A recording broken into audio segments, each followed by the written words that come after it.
LiteSpeed vs Ngans vs Apache, web server mana sesuai untuk hosting?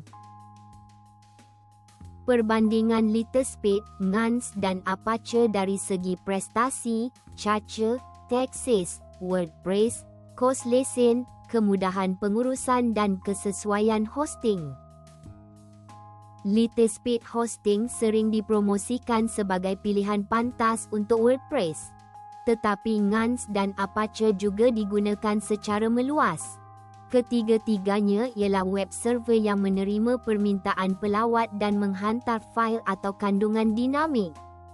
Perbezaannya melibatkan seni bina, caca, keserasian dan cara server diurus. Nak tahu dengan lebih lanjut lagi? Baca lagi di zanzali.com. Jangan lupa like, follow dan subscribe.